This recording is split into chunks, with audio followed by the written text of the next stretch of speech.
नमस्कार. आज आपण 12व्या श्लोकाचा अर्थ जाणून घेणार आहोत. 6व्या श्लोकापासून 8व्या श्लोकापर्यंत अनन्य ध्यानाचे फलासह वर्णन करून 9व्या श्लोकापासून 11व्या श्लोकापर्यंत एक प्रकारचे साधन करण्यास असमर्थ असल्यावर दुसरे साधन सांगत शेवटी सर्व कर्मफल त्यागरूपी साधनाचे वर्णन केलेले आहे. यामुळे अशी शंका येते की कर्मफल त्यागरूपी साधन वर सांगितलेल्या इतर साधनांच्या पेक्षा निम्न श्रेणीचे असेल. ही शंका दूर करण्यासाठी कर्मफलाच्या त्यागाचे महत्त्व पुढील श्लोकात सांगितले जात आहे. श्लोक 12. श्रेयो हि ज्ञानमभ्यासाच् ज्ञानात् ध्यानो विशिष्यते ध्यानात् कर्मफलत्यागस्त्यागात् शान्तिरनन्तरम्. श्लोकाचा अर्थ: मर्म न जाणता केलेल्या अभ्यासापेक्षा ज्ञान श्रेष्ठ होय. ज्ञानापेक्षा मज परमेश्वराच्या स्वरूपाचे ध्यान श्रेष्ठ आहे आणि ध्यानापेक्षाही सर्व कर्मांच्या फळांचा त्याग श्रेष्ठ आहे, कारण त्यागाने ताबडतोब परमशांती मिळते. येथे अभ्यास हा शब्द 9व्या श्लोकामध्ये सांगितलेल्या अभ्यास योगापैकी फक्त अभ्यासाचा वाचक आहे. अर्थात सकाम भावनेने प्राणायाम, मनोनिग्रह, स्तोत्रपाठ, वेदाध्ययन, भगवन नाम जप इत्यादीसाठी वारंवार केल्या जाणाऱ्या क्रियांचे नाव येथे अभ्यास असे आहे. यामध्ये विवेक ज्ञान नाही, ध्यान नाही आणि कर्मफलाचा त्यागही नाही. याचे तात्पर्य असे की 9व्या श्लोकामध्ये जो योग म्हणजे निष्काम भावना आणि विवेक ज्ञान यांचे जे फल भगवत प्राप्तीची इच्छा असे आहे, ती इच्छा यामध्ये नाही. कारण हे दोन्ही ज्याच्यामध्ये असतील अशा अभ्यासाबरोबर ज्ञानाची तुलना करणे आणि त्याच्यापेक्षा अभ्यासरहित ज्ञान हे श्रेष्ठ आहे असे सांगणे ही गोष्ट पटू शकत नाही. अशाच प्रकारे येथे ज्ञान हा शब्दही सत्संग आणि शास्त्र यांच्यापासून उत्पन्न अशा विवेक ज्ञानाचा वाचक आहे. त्याच्याद्वारे मनुष्य आत्मा व परमात्मा यांचे स्वरूप तसेच भगवंतांचे गुण, प्रभाव, लीला इत्यादी जाणतो आणि जग व भोग यांची अनित्यता इत्यादी अन्य आध्यात्मिक गोष्टीही जाणतो. परंतु त्याच्या पाशी अभ्यास नाही, ध्यान नाही आणि कर्मफलाच्या इच्छेचा त्यागही नाही.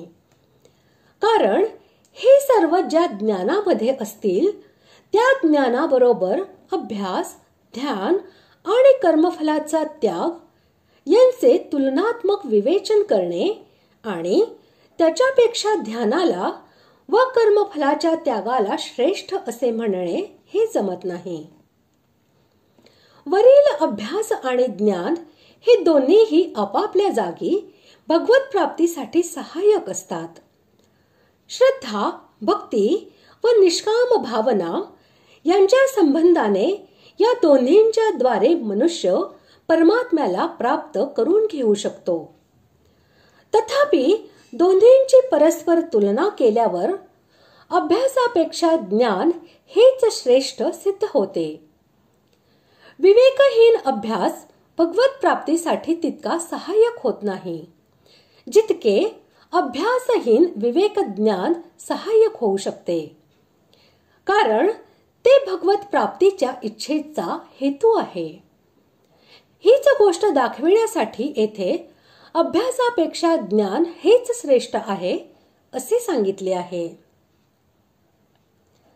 इथे ध्यान हा शब्द सुद्धा 6व्या पासून 8व्या श्लोकापर्यंत सांगितलेल्या ध्यान योगापैकी फक्त ध्यानाचा वाचक आहे. अर्थात उपास्य देव मानून सकाम भावनेने फक्त मन, बुद्धी यांना भगवंतांच्या साकार किंवा निराकार अशा कोणत्याही स्वरूपामध्ये स्थिर करणे याचा वाचक आहे. यामध्ये पूर्वी सांगितलेले विवेक ज्ञान नाही आणि भोगांच्या कामनेचा त्यागरूपी निष्काम भावही नाही. याचे तात्पर्य असे की त्या ध्यान योगामध्ये सर्व कर्मे भगवंतांना अर्पण करणे, भगवंतांनाच परमप्राप्य समजणे आणि अनन्य प्रेमाने भगवंतांचे ध्यान करणे हे जे सर्व भाव सुद्धा सामील आहेत ते येथे नाहीत. कारण भगवंतांना सर्वश्रेष्ठ समजून अनन्य प्रेमपूर्वक निष्काम भावनेने केला जाणारा जो ध्यान योग आहे त्यामध्ये विवेक ज्ञान व कर्मफलाचा त्याग यांचा अंतर्भाव आहे. म्हणून त्याच्याबरोबर विवेक ज्ञानाची तुलना करणे आणि त्याच्यापेक्षा कर्मफलाचा त्याग हा श्रेष्ठ आहे असे सांगणे हे योग्य ठरत नाही. पहिल्या प्रश्नाच्या उत्तरामध्ये सांगितलेले विवेक ज्ञान आणि वरील ध्यान या दोन्ही गोष्टी श्रद्धा, प्रेम व निष्काम भावना यांच्या संबंधांमुळे परमात्म्याची प्राप्ती करून देणाऱ्या आहेत. म्हणून दोन्हीही भगवंतांच्या प्राप्तीसाठी सहाय्यक आहेत. परंतु दोन्हींची परस्पर तुलना केल्यास ध्यान आणि अभ्यास यांनी रहित अशा ज्ञानापेक्षा विवेकरहित ध्यान हेच श्रेष्ठ सिद्ध होते. कारण ध्यानाविना व अभ्यासाविना फक्त विवेक ज्ञान हे भगवंतांच्या प्राप्तीला तितकेसे सहाय्यक होत नाही जितके विवेक ज्ञानाविना फक्त ध्यान होऊ शकते. ध्यानाने चित्त स्थिर झाल्यावर चित्ताची मलिनता आणि चंचलता यांचा नाश होतो. परंतु फक्त माहिती असल्याने तसे होत नाही. हेच दाखविण्यासाठी ज्ञानापेक्षा ध्यान हे श्रेष्ठ असे सांगितले आहे. 11व्या श्लोकामध्ये सर्व कर्मफल त्याग याचे जे स्वरूप सांगितले आहे त्याचेच वाचक कर्मफल त्याग हे आहे.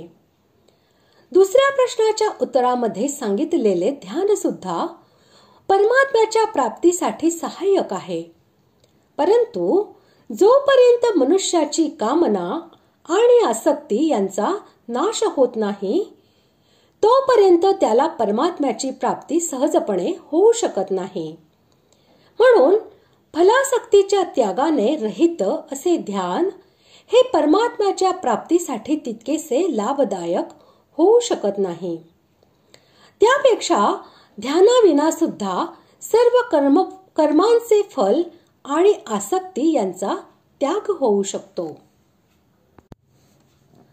त्यागामुळे तत्काळ शांती मिळते या म्हणण्याद्वारे भगवंतांनी असे दाखविले आहे की कर्मफलरूप या लोकातील व परलोकातील सर्व भोगांच्या बद्दल असणाऱ्या ममता, आसक्ती व कामना यांचा संपूर्ण त्याग झाल्यास मनुष्याला तत्काळ परमेश्वराची प्राप्ती होते. मग वेळ लागण्याचे काहीच कारण नाही. कारण विषयासक्ती ही मनुष्याला बद्ध करणारी आहे. तिचा नाश झाल्यावर भगवंत मनुष्यापासून लपून राहू शकत नाही.